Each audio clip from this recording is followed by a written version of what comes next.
welcome to the Periodic Table of Awesome. My name is Dion. I am joined by two wonderful, ethereal, half-orc goblins in tonight's episode of the Periodic Table of Awesome. Ah! Yay! I would love to see the creation of a half-orc goblin.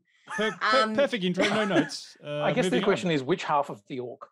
Which hark? Hark? Which hark? I think down the center. Hark the herald orcal sing. I don't know. What does an orc sing like? I'm not sure. I don't know where I'm going with this. I've never played D&D before in my life. That's an absolute lie. I've never learned how to play D&D before. I've played that it for is years. the truth.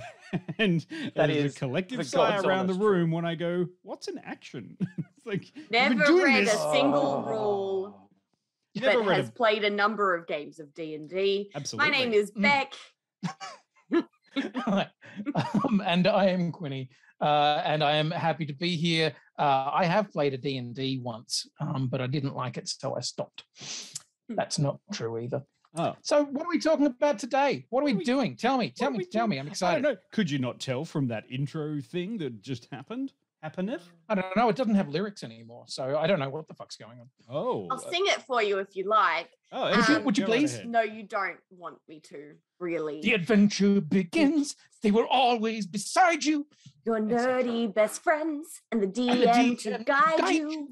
There you go. So we are talking about The Legend of Vox Machina, the animated series. Which is, I'm going to put it out here right now.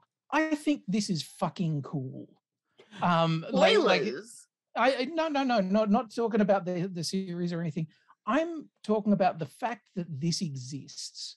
I think it is fucking cool that a bunch of people 10 years ago or thereabouts started playing D&D around their mate's lounge room, and then 10 years later they're like, yeah, that's the animated series that we made of our D&D game. I'm sure that D&D has got something to do with devil worship and it should be banned according to the government. But I don't know what you've been watching about. Maybe I should have paid more attention to D&D class at high school. Of all three of us, you are the one who plays a warlock. So I feel like you have the least solid footing to stand on. I'm going to correct you there. I play a shit warlock.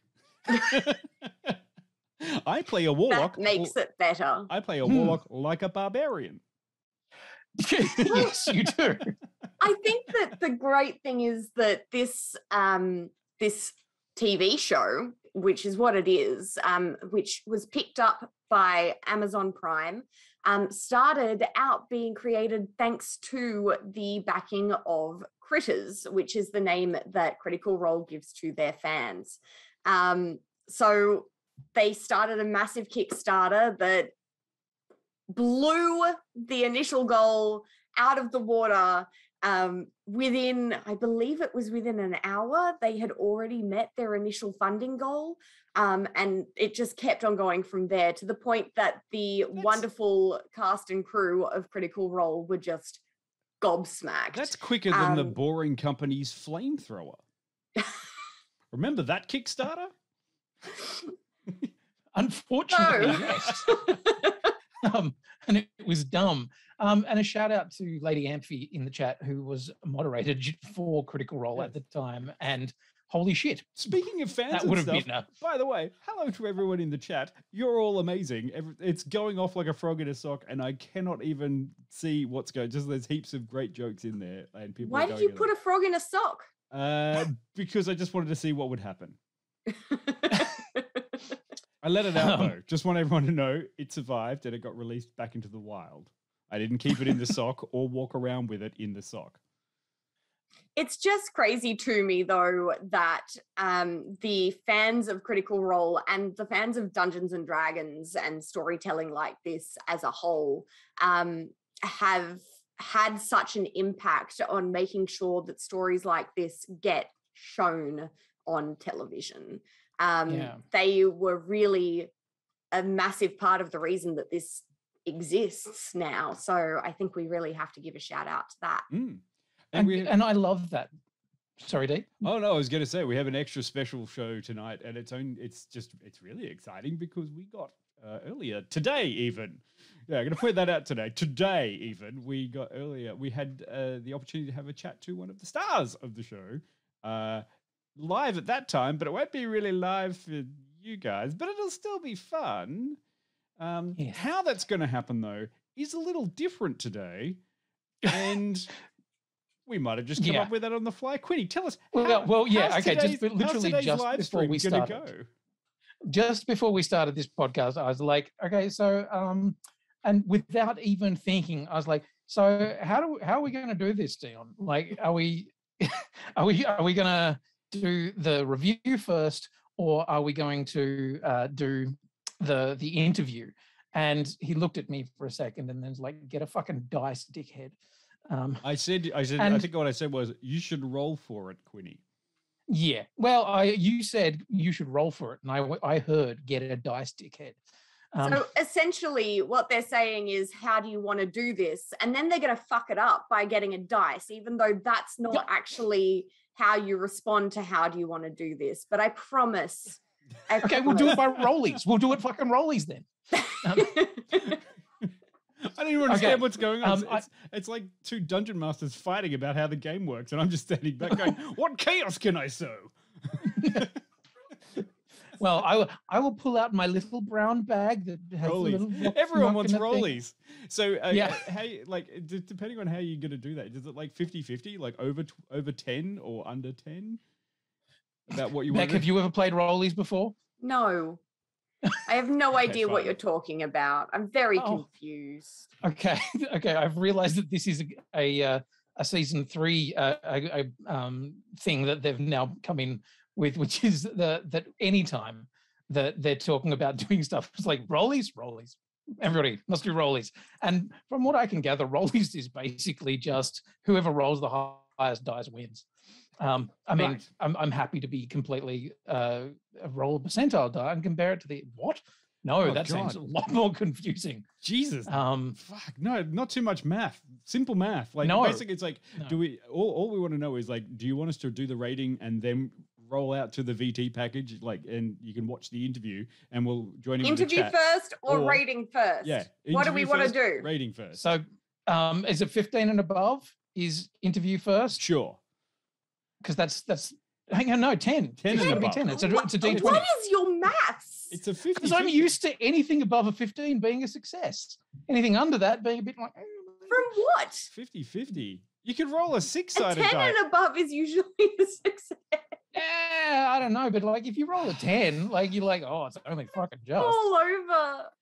I love this because this is exactly how every D&D game I've ever played goes. Like, no one knows what they're doing. It's like, I rolled 7, that wins, right? I'm like, I don't know. No, it depends entirely on the modifier and the difficulty of what you're trying to do. Yes, 50, so good at D&D. 50-50 with no modifier is 10.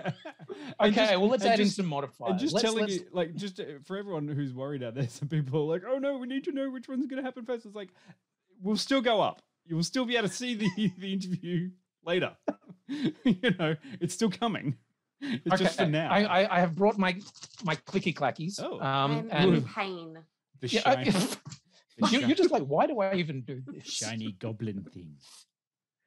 Okay, so if it's below 10, we do the VT package first. No, we're not going to do the VT package first. That'd just be weird. Or if it's over 10, we do the review first. Is that right? Sure. I take your word that you'll be honest, because there's no way you can move the camera down that quickly. No one wants to see that. Don't point the camera down ever. Yeah, I did bring forbidden snacks, but that's okay. Okay, here we go. Yep, that is over 10. Over 10. Yay! Yes, that means that we are doing the review first. All right. Okay, excellent. We can get into good.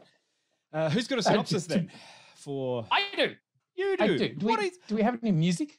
What's the best music you can come up with? The best music I can come up with on the fly is probably this one. Fuck. I think that matches very tonally well with this show. Okay, Like, why Come not? on, Quinny. Everyone just wants the interview. Make it happen. Okay. Go, go, go. They're rowdy, they're ragtag, they're misfits turned mercenaries for hire.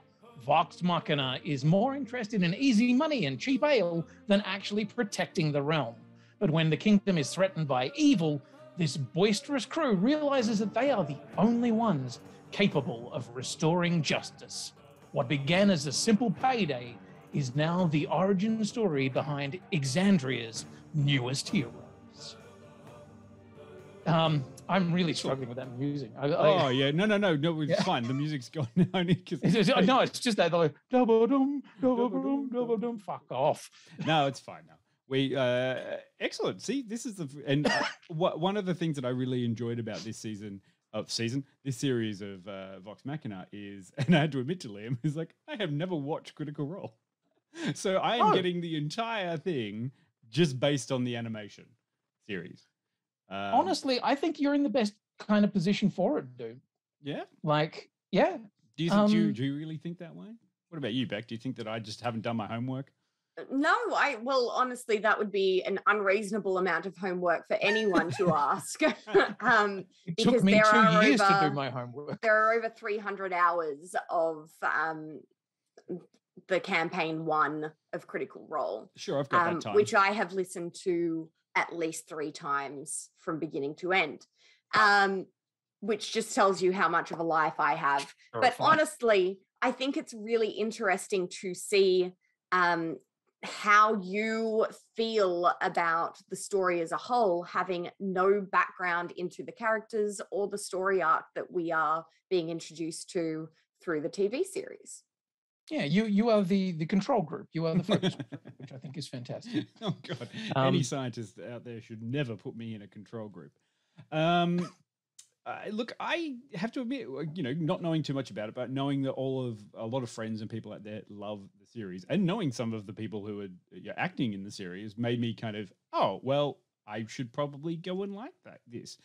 And look, there's a few barriers that it took me to get. There's a few hurdles that it took me to get over. Okay. But I'm also just a little bit concerned that I wasn't going to get it, because things like this is kind of like the Game of Thrones issue, whereas you've got a lot of people all at once, you've got to pick it up really quickly straight away, and you're worried that sometimes you get lost and you don't really get organized quick enough. Do you get the idea? No? Sort of. No. Help me I out got here. lost partway along that journey. Of me, Yeah. just my was- one. Yeah. Yeah, because I was just trying to understand, like, okay, it's going to be a lot of people, a lot of situations, and I'm going to have to play catch up. So I'm probably not going to understand too much about it until I get at least 3/4 of the way through the first season. Yeah. I just hope that wasn't be too much of a barrier to entry. And I got to say, I don't think so. Like, No, well, what's really interesting about coming into the first season, the first campaign of Critical Role, even when you're watching the original, the stream on Twitch, is they actually started partway through their D&D campaign. So they'd already been playing this game at home around the table for 3 years, Liam tells us later on, spoilers. That they'd been playing for 3 years, and then they just drop everyone in without too much of an explanation about what had happened previously. And occasionally you'll get references to something that happened pre-stream, and you just pick up and roll with it pretty quickly. And it feels like they've done something quite similar with the series, knowing that people will be able to just kind of pick up these characters because they are so full of life and so well fleshed out that it's easy just to get on board with them through the mid part of their journey. Yeah, it's interesting because like my introduction to it. So Beck, your thing is you've watched it all. You watched it all on Twitch. You watched it mostly live. Yeah. I watched it live from about, I would say, probably partway through the Briarwood arc is when I joined the Critical Role Critter family. Right. So yeah, you watched it pretty much live as it was happening and engaged with, you know, the Twitch chat and you know the community. I came to it a couple of years later. Like I think the first campaign had actually finished. So I got a chance to listen to it all, and I didn't watch it. I listened to it as a podcast, and that's a different experience again. So, you know, occasionally I'd turn on the YouTube or something like that so I could see the map that they were talking about or whatever. But my experience of it was purely auditory. But as such, I get a different visual imagery of what's happening as opposed to 8 people sitting at tables, you know, talking and interacting with each other. They exist in my head completely separately. Yeah. And Dion, you get the experience of just the animated series, which I think is really cool. I mean, look, it's a great animated series in the sense that, you know, it's animation, but it's also very adult. So I'm immediately keener towards the whole sort of thing because, yeah, there was a bit there where I was watching the first episode and I was like, this seems very dull. This seems exactly like they have opened a D&D book and are just reading out the standard campaign. And then after a few episodes, I was like, oh, okay, this is not what we're talking about here. And what is that dwarf doing? Or just those kinds of things, or gnome, or however you want to call it. I was going to say Scanlan is a gnome. Yeah, well, you know, you've got to watch the bards. That's all I've got to say. You do have to watch the bards, definitely. Something that's really interesting too is that nowadays Critical Role is a massive phenomenon. But when they started the Briarwood arc initially, it wasn't as well known as it is today, and they didn't have the funding that they have today. They didn't have the backers that they have today. And if you go back and watch it, which I have done recently, you see that they are still playing with maps that are just, you know, squares drawn out on paper. Which I loved. I was looking at the sequence where Vax is in the bedroom with Silas and Delilah, and somebody had done a comparison between them playing the game and what happens in the animated series, and it is fucking hilarious. As it's literally somebody who's just drawn a square and just scribbled, and then it's like, okay, he goes doo, doo, doo, out the window, and then you watch the animation, you're like, my God. It's really lovely because, I mean, a lot of those kind of things about how it has changed from what it began as to what it's being presented now through, like, in an international release, like an international release on a major network like Amazon Prime, and about how interesting it is for people who used to watch it to see visual representations of things like fights and stuff. I mean, we discuss a lot of that with Liam, which I think is kind of amazing. But what I want to know from you guys, which is you, Quinny and Beck, what do you really love about this show, or like the animated version? What have they captured perfectly? You go first, Beck. Don't all talk at once. It's fine. I think that there are some things that so many of us saw very viscerally in our heads while listening to Matt's storytelling and the contributions of the players around the table. And it's interesting that you brought up, Quinny, the confrontation in the bedroom, because the sexy Silas and Delilah confrontation in the bedroom is a big one. The you look delicious, like, hello, what was that? That was gay panic in a nutshell, honestly. And the fact that they translated that so beautifully onto the screen in a way that I think so many of us had already seen it happening in our mind's eye was really, really wonderful. Something that surprised me is how graphically violent this show is. Because when you are listening to Dungeons and Dragons happening and playing out, you don't always think, you know, I say a lot, I play a fighter barbarian. If I slash someone in the face with my saber, I don't think about the consequences of that in, you know, the real world of watching it happen. I play a very bloodless game with my violence in my head. But then to see it actually play out on screen with a lot of blood, a lot of gore, and a lot of what the actual actions that these characters are taking in combat would have, the consequences that they would have if they were to happen in reality, that was a big thing for me. That was pretty crazy watching that happen.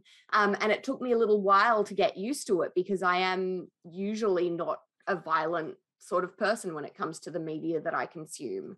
But I ended up really enjoying it.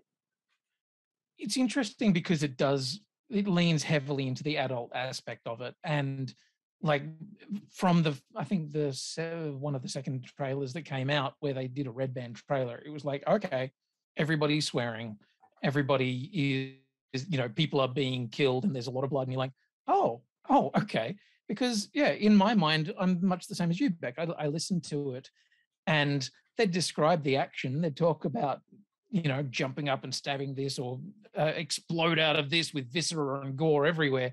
And in your brain, you go, huh, cool. But I don't necessarily imagine actual viscera and gore. It's very violent. And I kind of like that in that sort of sense, where it's not only is it kind of, it's not full on kind of R-rated gory, but it is, kind of is.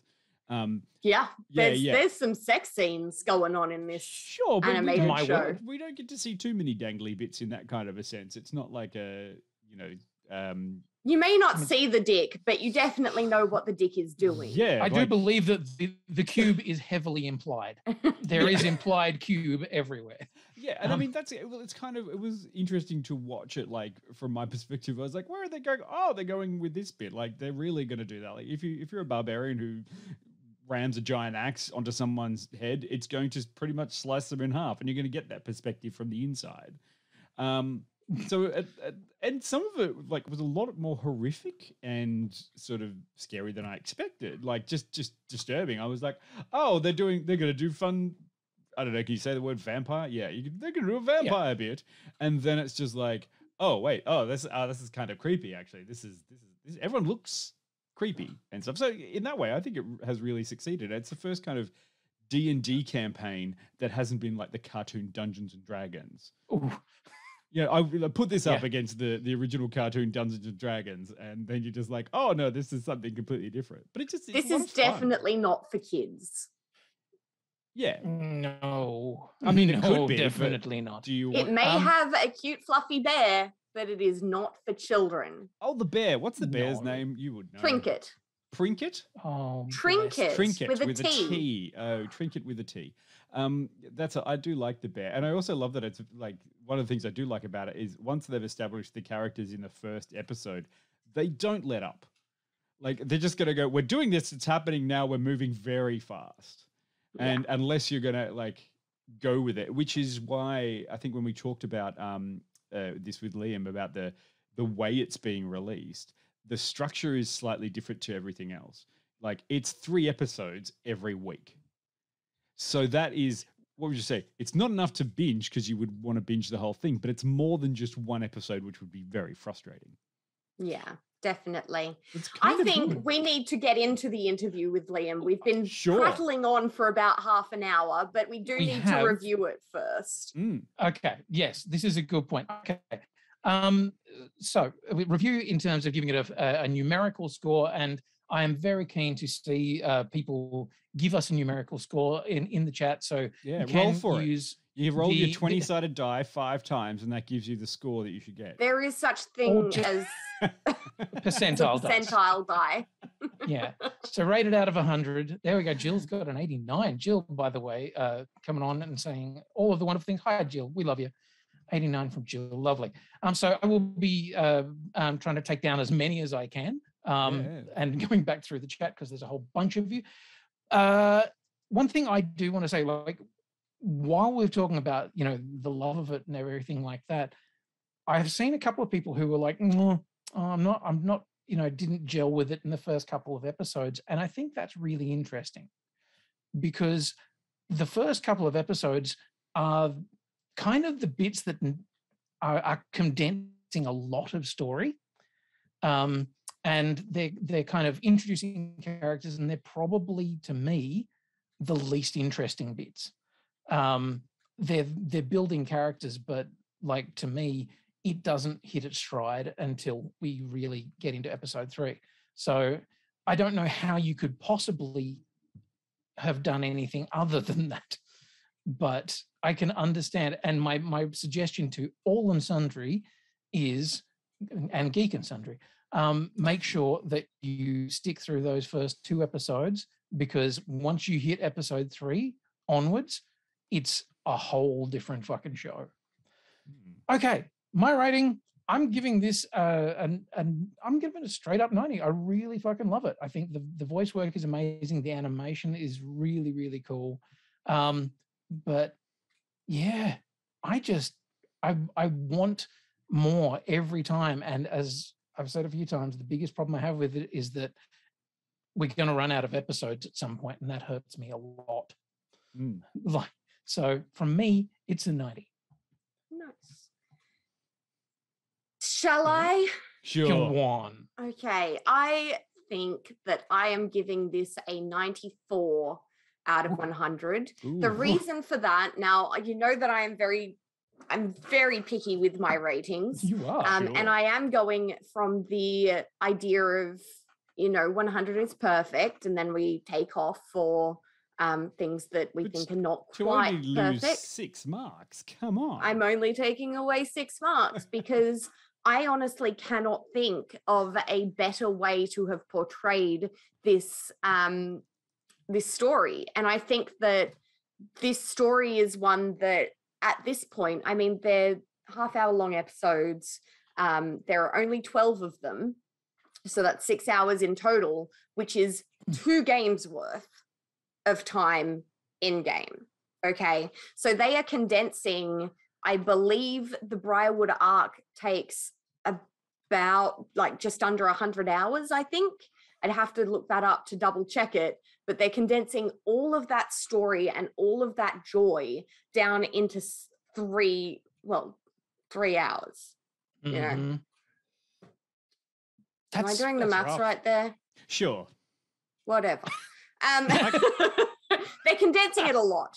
It's crazy. And I, as a critter, have not felt like I've missed anything really important except for maybe some cows, but that wouldn't have made sense in this current story arc, where they saved. I love that the cows even made an appearance in a background tapestry. Yes, there were cows in a background tapestry, which was a beautiful nod. I don't understand the reference, but okay. There's Dion, and anyone who hasn't seen campaign 1 of Critical Role, there is an episode where all of Vox Machina turns into cows to try and help save a giant bird. Perfect sense. Move on. Yep. And it was a lovely, hilarious episode, but didn't actually, it was just a filler episode, really. It wasn't an important piece of information for this story. Didn't get them anywhere. I have not felt like I've missed anything vital, and that in and of itself is absolutely fucking incredible. It definitely has the feelings of joy that I got from listening to all of these incredible nerdy voice actors the first time round, and being able to condense that and put it out in this different format, but keep the vibe, the spirit of the show is amazing. So there you go, 94. Amazing. Big numbers from Beck. My God. Cheers. Look, I mean, in the spirit of everything, if I could just say, I've got a dice app here, so I'm just going to press the button 5 times. I'm in pain. 41 out of 100 for the dice app that clearly knows fuck all about television. So I don't think the AI singularity has taken over the world yet. They're still giving this stuff shit. I had a really great time with it. And, look, D&D is a fun thing, but this is just a really good explainer or good thing into D&D for anyone. It's like, if you want to know what a fun campaign is, then this is a great show to watch about how things could be so much fun, and give people ideas about how to do a good character. Because the worst thing about D&D sometimes the campaigns are just shit and you need to start again. This is kind of a good explainer about sometimes you can make them really interesting too. So I'm going to give it 90 I liked 90. it. I want to see. 90. I want to see more of it. And yes, I'm a little bit sad because it goes along so quickly. Look, I don't want to watch 300 hours of people talking about a D&D campaign. I like watching the end result, and this is a good way to wrap up the end result. Absolutely. Speaking of wrapping up, yeah, Yes. smooth. That was good. I Smooth. liked it. Well, I'm a pro. Look, enough out of us. I'm going to run the recording that we have with Liam. Please stick around in the chat. Talk to us because We will continue talking. We'll we'll be in the continue to chat. talk there. We'll be there with you watching this one, which is not something I usually do. I don't like watching interviews I've done in the past, so doing it for you guys. Fingers crossed nothing goes wrong and we'll have to restart or do any terrible shit like that again. But anyway, and it will still go up on the YouTube channel after, like later, maybe tomorrow. Yes, Later. yes, it will. All right, please enjoy this absolutely wonderful interview that we had with Liam O'Brien. Okay, bye. Evil rises. Our only hope lies in these brave warriors. What the fuck? Right. Who else have we got?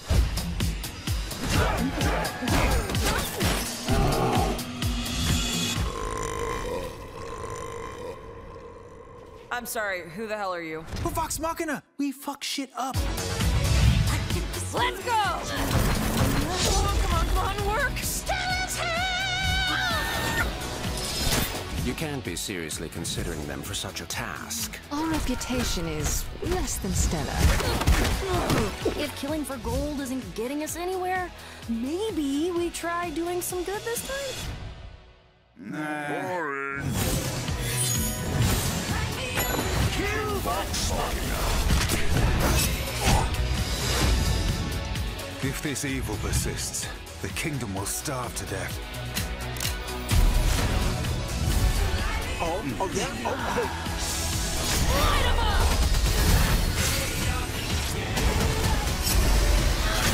I suggest we run right now. Fuck that. We fight.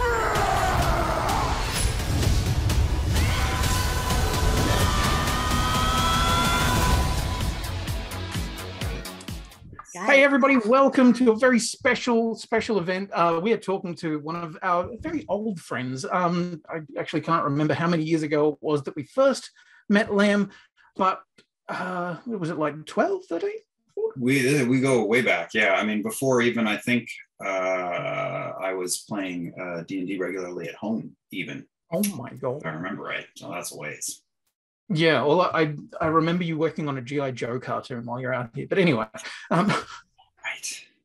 Yeah. Mhm. There was a whole thing a long, long time ago. Anyway, we are talking to the one and only Mr. Liam O'Brien. Now, of course, this week we are reviewing The Legend of Vox Machina, which is the new animated series based on the very long-running, very popular, very successful D&D Twitch campaign. What would you call it? What would you call Critical Role, Liam? Oh, streaming role-playing game, a nerdy phenomenon, a bunch of dorks in a circle. That's not good. Don't use that. It's too late. I don't know. I kind Bunch of of friends playing games together and playing make-believe.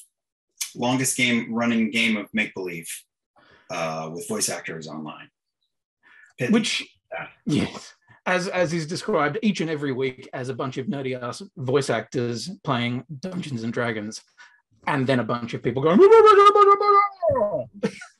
Yeah. Yeah. So Liam's done a whole bunch of stuff throughout the course of he's obviously a professional voice actor from things like Star Wars Rebels, Transformers. You played Gollum in Middle Earth, Shadow of Mordor. A couple of games, 2 to 4-ish games. I did voice work for Gollum, a little bit of performance capture for him as well, which my knees remember. And you're also a voice director and director for a lot of video games. You're working on The Last of Us, I believe. Sure. That's where I met Ashley Johnson, was directing a lot of the sort of additional voices in that, all the people that Joel and Ellie would hunt down and protect themselves from and ultimately shoot in the face. Right. I was going to say, And my That's a band lovely was way of really putting protect themselves from. I seem to remember an awful lot more stalking around and throwing bricks at people. But well, it was preemptive, protecting themselves. Absolutely. Yeah, I mean, I've been plunking around in recording studios for a little over 2 decades at this point. Started out as a voice actor and did that for years, and then that led to directing and adapting scripts for anime dubs, and that led to video games, a lot of Japanese RPGs initially, which just led to video games in general, and then animation in general. And you know, I look back and feel really fortunate for all the, you know, just the cool stories I got to be a part of. And now you're bringing your own stories to life on the screen. Yeah, still have to pinch ourselves about that on a regular basis. Very fortunate. And we are pulling, you know, all those years of experience together in the last few years to sort of like bring it full circle. So it's been, you know, originally the adventure was only at the table in our collective imagination, but now it's just, it is additionally all these things that we get to do to sort of like bring the story. It's amazing that you had so many people kind of come along with you on the journey of Vox Machina, not quite from the start because you started pre-stream at the table together, but then you brought together thousands, literally thousands of people from all over the world to join you and your D&D characters on that journey. What was it like realizing that so many people wanted to hear about these characters that you were controlling and creating, and the story that all of you had created together? I mean, it felt pretty unbelievable. It still kind of does at times, but I mean, for anyone who has played any kind of role-playing game around a table, you know, for a protracted amount of time, you fall in love with those characters. They become so important. Like, you think about them, you talk about them to each other, and we did back at home. We would text each other and talk when we were out hanging out, not playing games together. So, but then you try to explain it to somebody and they're like, oh, okay, fine. So it was like suddenly thousands of people were peering into that cloud of imagination, and that no one really cared about except for us for so long. We've heard people describe trying to explain our D&D campaigns as trying to describe a dream that you had once, and it doesn't really matter to anyone but you. Yeah, you can hold their attention for like the first 10 seconds and then it starts to drift. So somehow, yeah, it was like we opened up a trap door and let thousands of people into the dream, I guess. Beautiful. Now, how long did the game run pre-stream? Because there was quite a while before you started Twitch streaming. Yeah, it was 3 years, because I know that we're coming up on next month. We're coming up on 7 years of Critical Role existing, and a decade of us noodling around together like this. So it was 3-ish with change, I think. Beautiful. And back then we were playing like every 5 or 6 weeks, and we would play for long amounts of time. How did you choose what to take out of that? Because, you know, there's 3 years of content in there, and there's, you know, a fair chunk of stuff even at the beginning of the streamed content. That when you come to an animated series, how do you go, oh, okay, what do we take? So you're wondering, like, how did we choose which pieces from home, from the earliest parts of the show? Well, the first couple of episodes are sort of an interesting bit of fusion, because they had to do so much. I mean, the whole show obviously was made for the people who helped us make it, and just to honor the characters, but we also knew that we were bringing it to as many people as possible. So it had to introduce these characters quickly. So that story, the number one goal was to introduce people who were unfamiliar with the show, rapid fire, for who each of the characters was. But then we also we weren't like cutting off everything that happened before, but it is abbreviated. So, you know, the whole thing with spoilers, with Brimscythe in the beginning, that absolutely happened. The way they got there, the intrigue that led to it was very similar. It was just teased out over a handful of games. So we knew that we wanted that because it tees off everything that happens in the story we told in the stream. I guess that's it. So like those first two episodes move fast, and that's because we're trying to accomplish so much. It was set up and intro. And then by the time we get to 3 or the end of 2, really, we're starting to cook with gas and fall into the groove of the Briarwood arc. Presumably David Tennant wasn't playing D&D with you at the start, though. In our hearts he was. Yes, of course. Now, the Briarwood arc, which is what the series so far is kind of basing itself around, is a massive fan favorite. Was it already kind of the obvious choice for the series, or was there some question as to what you'd make the series about? Well, when we initially made plans to try to, have a Kickstarter, I don't think we were thinking that far ahead.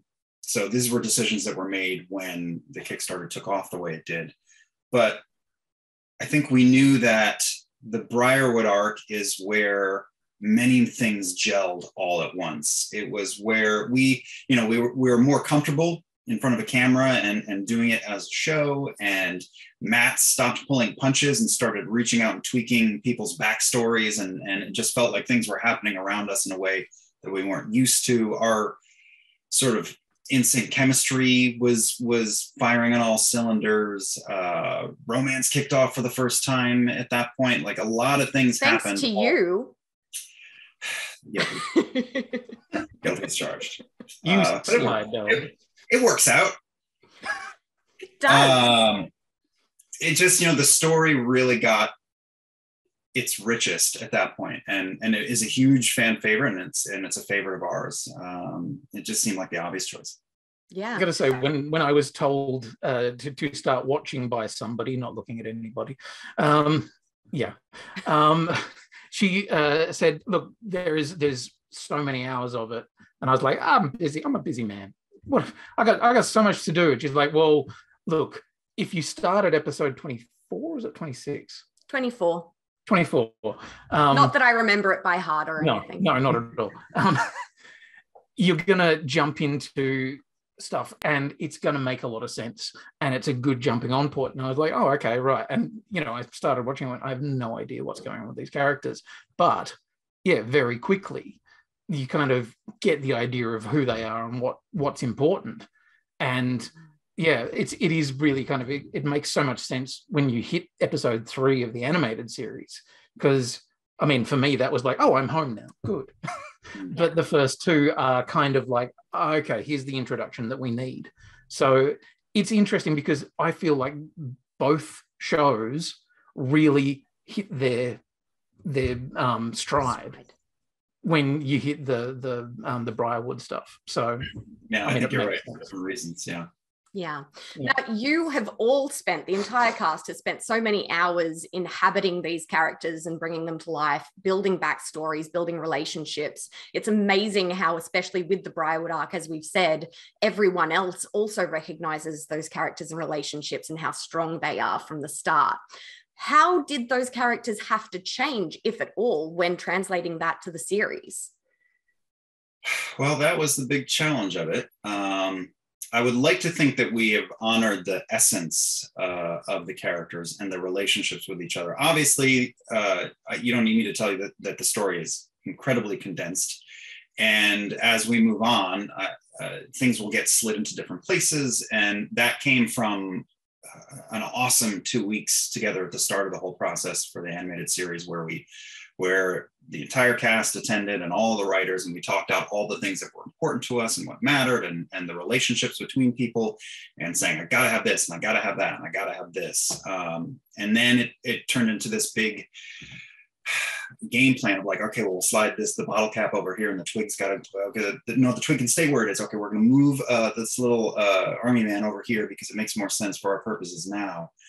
All the while sort of maintaining the core of who they were, and tons of the story beats. There is stuff on the cutting room floor that we'll miss, but I think that what was gained is the positives far outweigh the negatives.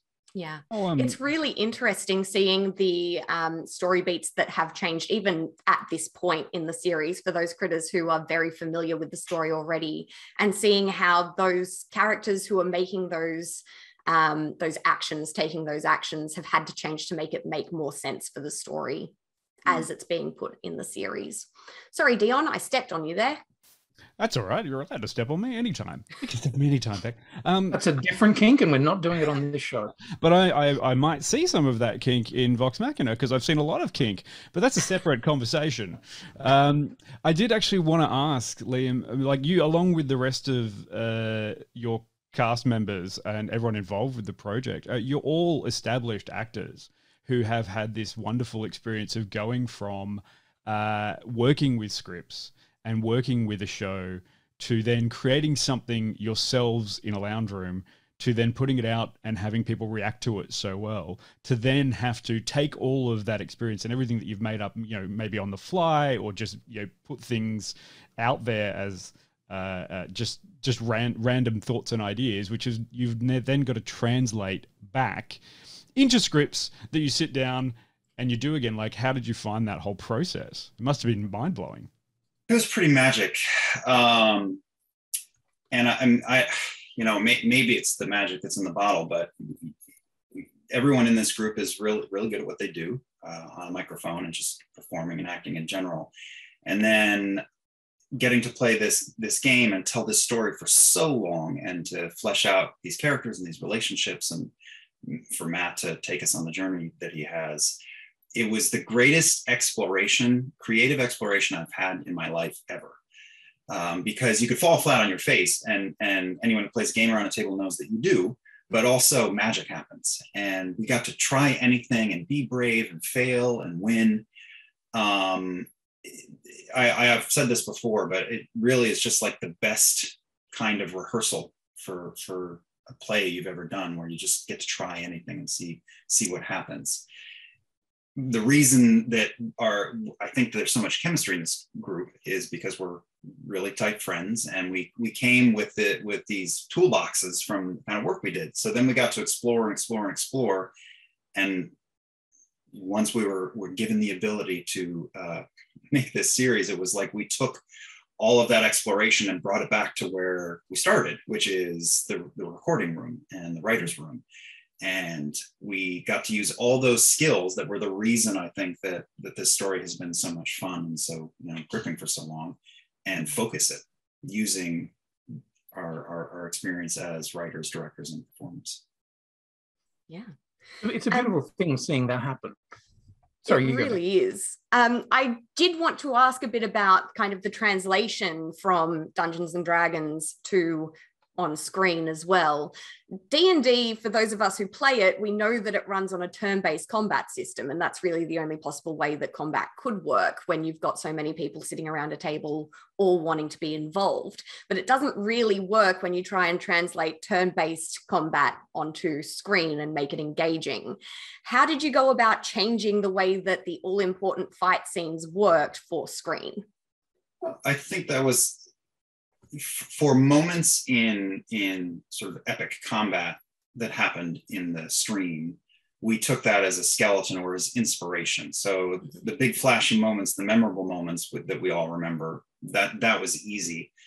But I don't think that we were married to, you know, at a certain point, the stream is inspiration, and we're telling a story in a visual medium.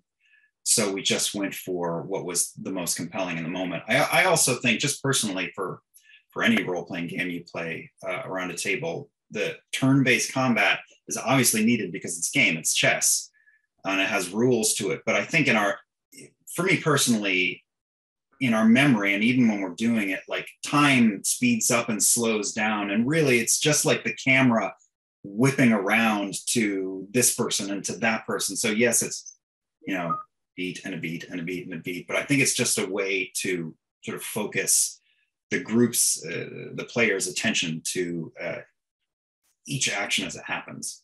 Yeah. I got to say, you're one of the players that probably is the most cinematic or kinetic in the way you describe the action. Like, everybody sort of has a lovely way of kind of describing action and everything, but there's always a way that, especially with Aurum lately, I've seen this sort of thing of going, okay, I want to do this, and I feel like you are often trying to do more than just action, bonus action. It's, I want to show this as being a fight sequence, a really in-depth, and I want to explain why why that event happens and stuff. I really enjoy that. You know, Matt really encouraged that at a certain point in the past too. I think it was when we were starting our second campaign where before we got going, he's like, listen, when you don't have to wait just for like a killing blow. If you have an idea or if you want to try it, you know, it's your moment, go nuts. And I think we all really bought into that. And it's a lot of fun thinking of the skeleton of the mechanics in one side of your brain and then the movie in your mind in the other. It's fun. Yeah. I think something that a lot of us don't really get when we are playing D&D is quite how violent the things that we are depicting actually would be if you saw them in real life. How has the translation from the violence of sitting around a table and describing what Vox Machina does, translating that to something that you see actually happening on screen, how has that affected the way that you see the story? Oh boy. Yeah, I mean, we definitely dialed it in to a specific place for our show. But I think our group has that sort of, like it matches all our tastes where we dialed it in. I know that everyone who sits around the table and plays, everyone has their own version of it in their mind. And then for our stream, you know, there's thousands of people, each with their own individual version of it in their mind. So I guess maybe some people watched what we've done in the past and didn't see it as grim in places as we let it. I mean, some places it's obvious from narration, but sometimes it's up for interpretation. And then when you're imprinting it cell by cell, it is no longer up for interpretation. It's there. And we are a bunch of big kids, but we're also, mature adults with love of action and adventure and difficult drama, and we've loved sort of mashing all that together, the sense of play with darker story tones, if you couldn't guess from Whitestone. And I am loving the darker storytelling, and I have to admit, out of the people in this interview, I'm the one who's experiencing all of Vox Machina solely through the medium of the animation. Yes. Which I think, I know that Quinny and Beck are actually excited that this is how I'm doing it because it's a different perspective on everything. And one of the things that I'm actually absolutely loving is for the first sort of episode, I was watching it going, this is just a standard D&D campaign. They're in a tavern, they're getting drunk, they're doing this, it's a horny bard, etc. The same thing. And then it hit, ever since I've watched 6 now, and it's like, this has taken a turn, and this is going into a place that's a bit different, but I'm down with it. What are we doing now? And I'm really enjoying that fact that I don't know what's going to happen next episode, or even next minute to next episode. Will a giant eat someone? I don't know. What's the bard going to do this time? We're really enjoying seeing friends and family and then people out in the world react to it for the first time ever. Because when we made it, we really like Percy with his little lenses coming in front of his eye. We're looking at every moment with our tastes, obviously, but also every critter who has come along for the journey. And we want, there are things that we all love and we want to get people jazzed who were there from the beginning. But we also, every moment are like, well, does that make sense if you have no context, you're coming at it fresh. So thinking about you specifically, Dion, all the time. That's so kind of you. Pressure on you now, Dion. He's so stunned, he's frozen. Are you sure you wanna? I mean, this town ain't even got any ale. Aye, we've seen our share of dark days. But Percival de Rolo is back from the dead. If that won't inspire the people, nothing will. Sorry, Archibald. Right now, I'm only thinking about my sister. Ugh. Guess they're a close-knit family, eh? Know what I'm saying? Shut it! I know you're eager to rally the troops, but Cassandra's my only family. I have to find her. Percy, old friend, I reckon we can do both. Speaking of nods to critters, there is a raven that makes quite a strong appearance in the opening sequence, which will mean almost nothing to people who haven't seen the rest of Vox Machina's story. Is it just a nod to critters, or are we expecting to see more of Vax's story play out on the screen? Well, I think we want to tell the story all the way to the end of it. So for anyone who's new to the story, just wait, and I'm not even going to elaborate, but if you watch the entire thing, sure, you know where we're going. Ooh, that's very exciting. Very exciting. Does that mean that we might see more than what the Kickstarter promised to begin with? I mean, obviously the response has been overwhelming from the very start. 100% on Rotten Tomatoes. Just putting it out there, 100%. I don't know. We'd love to tell the entire story. We got nothing but stories falling out of our pockets at all times, and we'll tell as many of them as people will let us. So amazing. That's the hope. Nice. Now, I just want to go back. You mentioned like big moments and characters and this sort of discussion of the adultness. Now, when the series was announced as being, aimed at adults, I think a lot of people took a deep breath and one word popped into their mind: Scanlan. Scanlan is a big mood, and in the Twitch game, he is so much. Like, Sam is an epic troll, but he's also a comedy genius. So how does somebody like him go about adapting that character who's essentially breaking the fourth wall constantly and saying, okay, how do we fit him back into the box of D&D? I don't know if there's a specific way to answer that. He is a comedic genius, in my opinion, but he's also an excellent writer, and really intelligent. I don't know. I think he's just taking the madness that he brought to the table and focusing it. And obviously, we're not going to do like pop song parodies on our show. One of my favorite things about what he's been doing for this show, and he does many things for the show though, is the completely different musical numbers of every genre that you guys have seen so far, and like that's not going to stop. And we have songs bouncing around our skulls that are just brilliant. Obviously he's funny as fuck, but that song about Pike that runs at the credits is beautiful. Fucker can sing. God damn it. Yeah. Now, speaking of songs, Sam actually wrote the initial opening sequence and intro song to The Legend of Vox Machina, which then became the intro song for the stream, but was dropped for the animated series. What was the motivation behind changing the animated series to an instrumental intro? Well, I think we just had big aims for the scope of the world and the story, and we wanted to go big or go home. We want to make it as epic as possible, and Neil's music certainly does that. It really does. It hits a chord, not to add but too also, many puns. Like the original music is still in there, and I love that there's the spine of it, or the heart of it still in there. So you feel like, okay, I'm still home, but home now has a beautiful rug and a lot more comfortable seats. The music too it's like half the show. I've seen these episodes dry and with the music put in, and like the music just buoys everything up, into the stratosphere. It is such a big part of it. We're so lucky that the amount of talent and the number of talented people that came together to do this, that many of whom love the story. Like it's I'll pinch myself right now. It's hard to fathom. And just like the desire to make it great is coming from all directions, and I think you can see it. Definitely.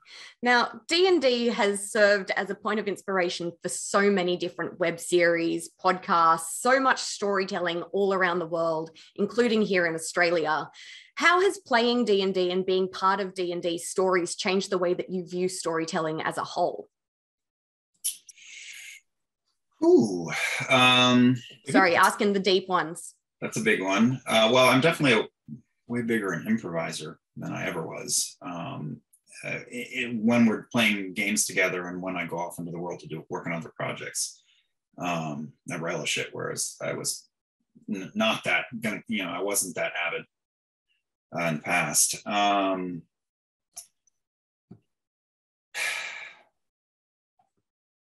I'm not sure how to answer. It's my favorite storytelling I've ever done, and that's because I've done it with people that I care about. The collaborative aspect is so interesting and something that I think a lot of traditional storytelling doesn't really have a lot of. Mm-hmm. I'm also, another thing I love about what we've done as storytellers is, I think, and there's nothing wrong with this. People, want to be entertainers, think like, what will work? What could we make? Let's talk out like what'll sell right now? Like what's in, what's hot? And that's never been what we've done. We strictly just said, what do we like? What gets us excited? What do we think is fucking cool? And that's kind of the backbone of everything we do. And to just follow our own creative path and have people, be drawn to it is really the most satisfying creative experience of my entire life. And, it goes back to like, well, do you be yourself and follow your own vision, or do you try to like fit somebody else's? And, I don't know, it's just, chase your dream. To thine own self be true. Yeah. We have got a couple of questions from some of our listeners and viewers, fans, whatever you want to call them, that I thought we could probably throw at you and see with you. They're nice. They're nice. So this one's from Predicanga, who just wanted to say thank you to all the cast and crew, especially for choosing kindness at every option. It's a rare and beautiful thing. And also, and very much key, if Sprig was a player character in D&D, what class would he be and what might his special abilities be? Well, he is a rogue, and that's not because of me. That's just in his bones. I think he would be the dungeon delver, and because he's really good at stealing things. Socks, shoes, food, scraps, bits of paper, dangerous foreign objects that can hurt him if he were to swallow them. He once swallowed in a park a small toy rubber cupcake with a face on it, which we had to rush him off to get it out. He's fast. He's fast and he's stealthy. He's a perfect rogue. I'm just imagining him as part of the meme with the "What have you got? A knife." Yep. Yeah. For sure. Gets it and runs. And he doesn't. My dog does not play fetch. He just likes to grab something and go like, "You'll never catch me alive," and just run away. So rogue / thief. Yeah, works. We've got another question from Rob, who said, seeing as Liam's recently voiced the part of Doctor Strange for a bunch of recent Marvel animated projects, it'd be interesting to hear his take on a few of Benedict's lines from the MCU. What are your favorite lines from Doctor Strange? Because you've done a lot. You've also done Nightcrawler. You've done a bunch of Marvel cool stuff. Yeah, we're big fans of Marvel too. Boy, I do a lot of doctor puns. Yeah. The doctor is in, you called for a doctor. That happens quite a bit. Boy, it's really proper that I play a sorcerer. I've had a couple of years, where I was one wizard in one room and then a different one in a different. Did the German sort of Widowgast ever accidentally bleed across? No, I saved that for the skull. Oh, of course. I'll just be a little testier about it. Here's a bad day every day. We also have a question. I'm diving in. Is that all right? Dive. I'm diving. Grab it like my dog grabbing a chicken bone. Andrew, the big nerd, has asked, what's it like to revisit a previous character? Which makes sense, seeing as we've just been talking about Widowgast. As in like jumping back into Vax? Yeah, jumping back to Vax after you've been working on so many other characters. Well, we all of us do voices for anything constantly. I would say we're like parakeets. So like Vex and Vax have never gone away. They happen behind the scenes constantly in banter around the office or when we're hanging out. But Vox Machina especially, you know, we've loved everything we've done. I love the Mighty Nine. I love the bunch of idiots that we're role-playing right now. But Vox Machina is the group that we were role-playing as when we fell in love with this thing we do. And it's where this group jumped from a group of friends to family. So there's just no beating the sort of, they're our heart. I think once we got to the Mighty Nine and we realized what was possible and the kind, and we, you know, figured out our sort of our game, we all like wanted to explore different ideas and specific kinds of characters. But Vox Machina is just where we, you know, fell in love with each other as performers and friends. So it's always welcome to go back. And I'm, you know, I've got some wood here. I'm going to knock on it. I hope we get to tell the entire story, and I hope that we get to be Vox Machina for years. I think we all do too. I've got a question from Amphi who wants to know, what's it like to see, and I'm sure this goes not just only for you, but for the rest of the cast. How is it, how do you feel seeing iconic phrases or hearing iconic phrases and seeing iconic action pieces being played out where you're not actually doing it, just watching it happen? Mm-hmm. It's brain melting. It's brain melting. I remember watching the last 6 episodes, I mean, including the 3 episodes that have not aired as of this interview, in an office room as a group, and just, you know, I was there. I saw people say those things and narrate like climbing up to this and striking that, and I was just like,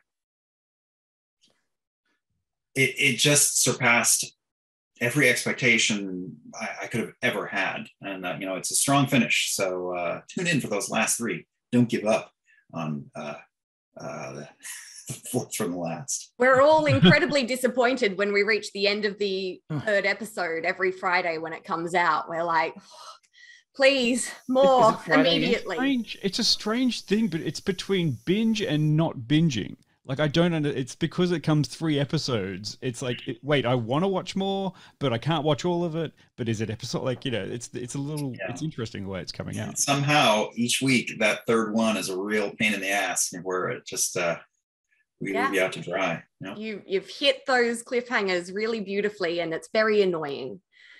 Oh, I said on Twitter a while ago, I do actually have a really serious problem with this show, and I think it has a very, very real problem, and the problem is that it's not going to run forever right now. Thank you. I want it to keep going, please, and the idea that when we get to the end of this 12 episodes, there's going to be either a break or anything really hurts my heart. So do we have to do another Kickstarter? Like, what do we need to do? Keep doing it forever. Not ever stop. Okay, got it. Thank you. Wonderful. Glad we could make that happen. You solved it, man. Thank you. Look, I mean, yeah, if I guess everybody is in that same boat of going, what do we need to do? How do we support you? What is the best thing that we can do to say, please keep making more of the Vox Machina, and can we see the Mighty Nine, and can we see the new team, whatever the hell they're called? Calm down, Quinn. the focus group or whatever they're going by at the moment. Thank you for watching, and just keep watching. Try out the other language tracks. They're great. I just caught up on the Japanese track up through episode 9 last night. It is a hoot. Especially for all of us who have, come up to the voiceover industry the way we did. It is so inspiring and touching. We love all the other casts. We got together and just did we were like, all right, play that 2 minutes in this language. Now this one. Ah! So cool. I love the idea that there's just going to be metrics now of like, well, there's a lot of viewers in America watching it in different languages. So obviously that's really a thing. Lots of Russians in America. Suddenly weirdly political, but also yes.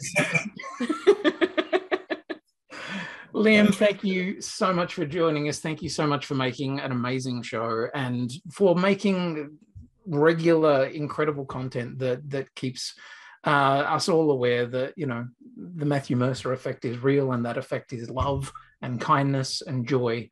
But also the Liam O'Brien effect is pretty damn real too. Everyone's getting Irish accents. You can't stop it.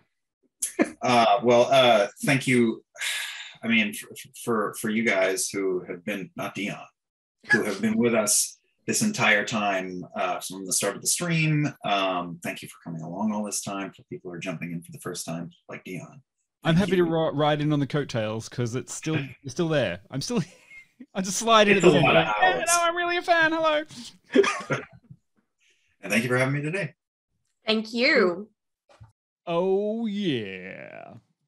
Yeah. What a lovely interview that was with that very lovely man talking. I love your bit at the end there. I love you sliding in at the coattails. Go, no, I'm actually a fan. Absolutely. I'm like, this is the thing, fandom. You're allowed to be a fan at any time and any way. It feels like just yesterday that we were having that interview.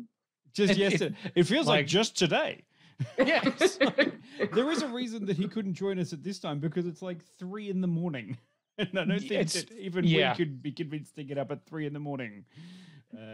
To join in live. But it was a very nice chance to have a chat to him. And thank you for everyone who put in some questions very last minute today. Hope we could get a bit of that interaction going. I hope you enjoyed it. Hope you liked it. I enjoyed watching it throughout the course of the day. And then as I was exporting, I looked and went, why am I the one that's in the shit focus and everybody else is like, everybody else's camera looks beautiful. And yet for some reason, mine looks like I'm going out on a webcam that's made out of shit. I don't know why. Anyway. Don't worry, I made up for that at the beginning of this part of the periodic table where my camera looked like it was a potato. So excellent. We love potatoes, or it could just be. That's just because I forgot to turn on the lights. Full disclosure, I was napping until 5 minutes before we went live. So the fact that I'm awake is a miracle, to be honest. Yeah, look, I mean, you know, we're not. It was totally fine, but we did actually send a little message of like, "Hey, Beck, you coming to the show or what?" Like, you know, because you can't end this one. Wow, that was such a lovely, nice thing. I hope we get to see a lot more of these aren't the Mighty Nine, right? Just help me with this. No, that's a separate thing. That's the second campaign. And why am I getting pulled up for calling it Vox Machina? Because it's Vox Machina. No, it's MACH. It's Mac. You go like Mac 1, Mac 2, Mac 3, Mac 4. It's Latin and it means voice machine. Does it? But I'm not actually Latin. It's a really funny thing because the name is actually quite clever, you know. I fucking love that bit. I think it's in episode 2 or something where Percy attempts to do that and everyone's like, we don't give a fuck. Because originally they were known as the Shits. But then when they decided to stream it live, they decided they probably needed a better name than the Shits. Yeah, it's probably true that they do that. Oh, well, it's also an interesting thing for every single one. They've had this great difficulty in trying to work out what the fuck they're actually going to call themselves. And currently in campaign 3, it's an ongoing joke, and it's clearly an issue not just on stream but in the office as well. Because there's this whole kind of like, we've got to give it a fucking name. I just like. I mean, fuck. Amphia's pointed out that it was the super high intensity team. Yes. That's just classy. Yeah. I mean, for our D&D campaign, we were the Ministry of Education, so it's obviously not that difficult to come up with a name. Come on, that's fucking great. That was a great name. Shut up. Dear. Oh well, tell us your D&D party names in the chat or wherever else. Thank you for joining us tonight. We hope you enjoyed that chat to Liam, and listen to us ramble on about D&D. And I hope you have a little bit more love. Oh, the defecates was taken. Right. Okay. Thanks, Rob. But what have we got coming up this week? Oh shit, that's a good question. I Nothing. really Nothing don't on know. Friday. You'll get nothing and like it because Nothing, tra-la-la. because I had gotten the Book of Boba Fett incorrectly wrong and I'd booked out this Friday for it, but we've already done it because it's the weekend there. So, all right. Well, then, are you happy about that now? You know what? I'm very excited because this Saturday I'm going to play a different role-playing game. Are you? I'm catching up with a friend that I haven't seen in a while, and I'm going to go back to a role-playing game, a TTRPG that I fucking loved from about 20 odd years ago called Slay Industries. So I'm going to be playing that, and I'm super fucking excited. And it gives everyone time this weekend to watch all of Vox Machina, which I'm not pronouncing correctly. Machina. And also you've got to watch Firebite because that's what they're doing next Tuesday. So Tuesday 22nd is Firebite. Get out there and watch some Australian-based fantasy horror. Yeah, I'm not quite sure. Horror. Horror. Some Australian-based horror. Some Australia-based horror. All right. And I strongly advise to go out into the world and spread the good word that is Vox Machina. Spread the word that is Critical Role. And if people are like, it's a cartoon about, like fucking fantasy shit, set them straight. It's good shit. It's got sex in it. It does. And Benoit balls. You'll learn about them. And I was going to say, could we please finish with that song? But I don't have that song there, but I think we do need to finish anyway. We do. This has been lovely. Thank you for sticking around with us, everyone. Soon we'll have this video up. You can watch it again at your leisure. But yeah, probably without all the bits that fuck up in the middle. Minus technical difficulties. Yay! You don't have to worry about those ones. But yeah. The joy of streaming. I love it. That's why we do it. It's been fun. Thank you, everyone. Thanks, everyone in the chat. And we'll see you next time. Thank you all. Bye. What say we go on Raid Hex? Yeah, let's go. Let's raid a Hex. Let's go on Raid Hex. That sounds like a fun thing to do. Come join us for a raid. It'll be fun. So much raid. Some raid.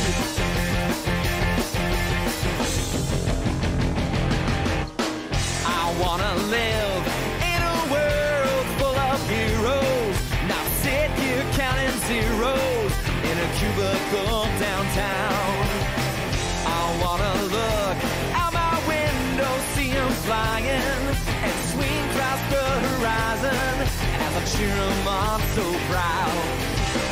Powered girl, keep staring at her face, and call Colossus and have him teach me ways, and then we'd exercise. I'd be one of the guys. And martial arts from Iron Fist and Wall, call Dazzler up and teach her all my songs. So I wanna live in a world full of heroes, not cooking up these heroes at my parents' restaurant now. I wanna yell out Avengers Assemble, not order up for Ethel. Yeah, we're out of cheeky now. They'd have a frost and have her read my mind, or Magdalena, her artifacts I find, and then we catch a symphony. It'll just be her and me. Call Bucky Barnes and arm wrestle for hours. There's NMA and bring her lots of flowers.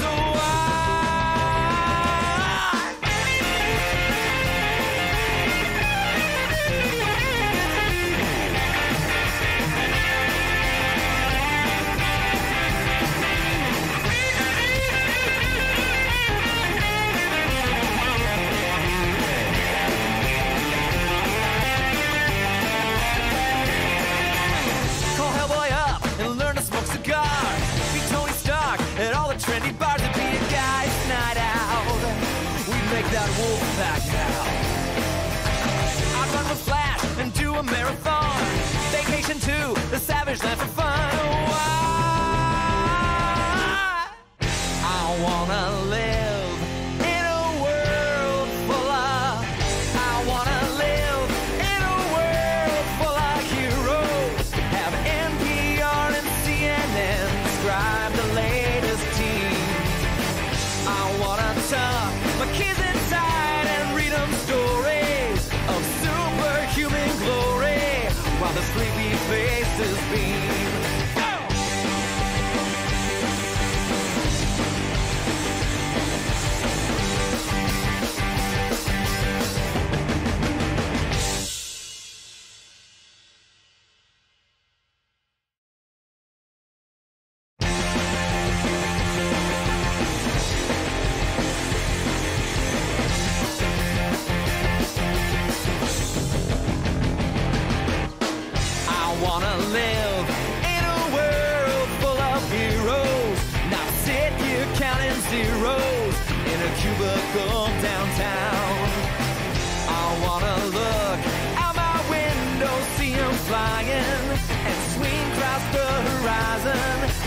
cheer 'em on so proud. The powered girl keeps staring at her face, and call Colossus and have him teach me ways, and then we'd exercise. I'd be one of the guys. With martial arts from Iron Fist and Wall, I'll dance her up and teach her all my songs. Oh, I wanna live in a world full of heroes, not cooking up these heroes at my parents' restaurant now. I wanna yell out Avengers assemble, not order up for Ethel. Yeah, we're out of cheeky now. Say Emma Frost and have her read my mind, or Magdalena, her artifacts I find, and then we catch a symphony. It'll just be her and me. Call Lucky Barn and arm wrestle for hours. Visit MMA and bring her lots of flowers. Oh,